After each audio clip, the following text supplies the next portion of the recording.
First of all, the sequester is not something that I proposed. It's something that Congress has proposed. It will not happen. The budget that we're talking about is not reducing our military spending. It's maintaining it. I wonder if the president would agree this is a clear example of misleading you, the American people. But I guess after weeks of fear-mongering that amounted to very little, honesty is obviously not the best policy for this White House. Here with reaction, former Florida Congressman Allen West. You know, I have 2 kids. My kids, you know, like all kids, they get in a little bit of trouble here and there, Congressman. And when they get in trouble, that's fine. But if they lie about it, that's when they get in really big trouble. The president straight out lied to the American people. Nobody in the media with a support level of 6% seems to care but me, I guess. Well, Sean, it's great to be with you. And one of the things that I learned in the time I was in the military, and I teach my 2 daughters, 19 and 16, is that character means doing what is right when no one is watching. And once you sacrifice your integrity, it's very hard to regain it. And I think that you saw that in this instance where it was a political game. It was not being honest and upfront with the American people. And when you talk about the American people hurting, you know, we know that household incomes are down 3.6%. That's one of the highest rates in about 20 to 25 years. We have seen gasoline prices increase by about 46 to 47 cents over the last 35 days. So you are really decimating the hard-earned money and incomes of the American people that are out there working. And yet we continue to hear about, you know, drawing in more money from the quote-unquote those that can afford to pay a little more. That's at a 30-year high already. And so we're not talking about pro-growth economic policies. We're talking about political gamesmanship and an ideology that is working adversely to us turning around this economy. You know, I wonder, is it a fair game to say that maybe the president, we could save 341 federal workers from being furloughed if he didn't take that golf trip to go play golf with Tiger Woods down in Florida? The State Department spent nearly $500 million on climate change.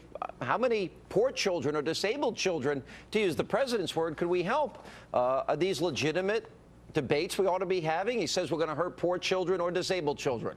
So if we're going to spend money on climate change, I'd rather help the little children, wouldn't you? Well, absolutely right. And when you look at the amount of redundant and duplicative programs in Washington, D.C., that's a great place to start.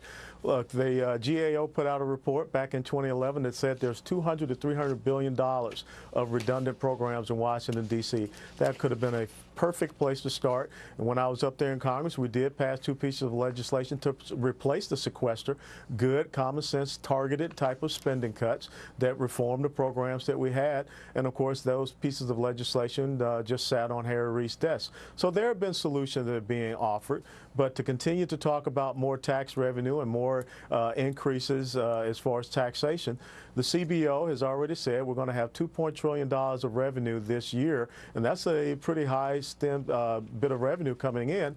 But we're still going to run close to an $800 to $900 billion deficit because it's a spending issue. You know, there's this economist, I saw this in the Blaze, and his name is Druckenmiller, whatever his name is. He actually made a pretty dire prediction when he talks about the $211 trillion that we have in unfunded liabilities that are coming up. I mean, this is why Republicans, they say, all right, Paul Ryan's going to come out with a budget to balance the budget in 10 years. I want to see that budget, because we can't borrow 46 cents of every dollar and not rob our kids blind. And he says, look, he thinks for him it's a simple issue here, and that is, I'm not against seniors. What I'm against is current seniors stealing from future seniors. Is that a reality that's coming to America, or does austerity like we see in Europe come here first? Well, it's an absolute reality when you understand that every man, woman, and child in the United States of America has about $53,000 of debt on their head, gross debt, and that is the gross debt. That's not the unfunded liabilities that are brought in. So I'm just talking about the $16.5 trillion.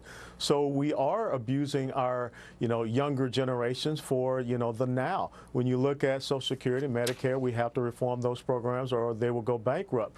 But last week we should have paid attention to what Ben Bernanke Hannity was saying when he testified that you're going to continue to have federal stimulus because our economy is not recovering. We're not doing the right things as far as our fiscal policies and our regulatory policies.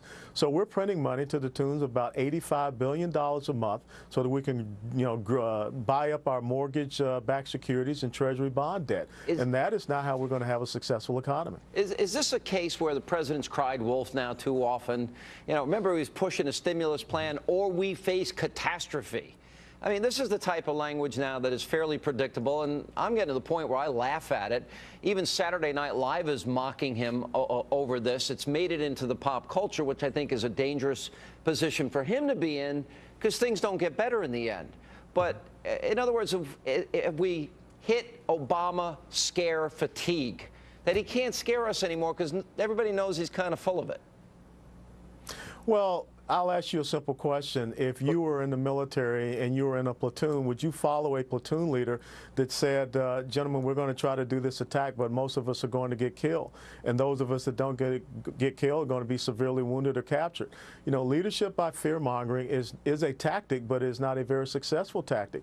And eventually it does erode your credibility because people are going to start looking at you as crying wolf too much. I'd be a little nervous if the platoon was led by Governor Andrew Cuomo, because he probably would only allocate 7 bullets in your gun, and that would be problematic if you're fighting the bad guys. Absolutely problematic, but these are the type of solutions you get from people that really don't understand basic fundamental and principles of leadership: courage, competence, commitment, conviction, and character especially. All right. Good to see you, Congressman. Are you going to run again, do you think? Have you thought about it? Well, I run every morning about 5 or 6 miles. I mean run for office. Well, God orders my steps, and so I will listen and be obedient to him. But right now, I have a great platform to get out our conservative message. All right. Good to see you, Colonel Allen West. Thank you.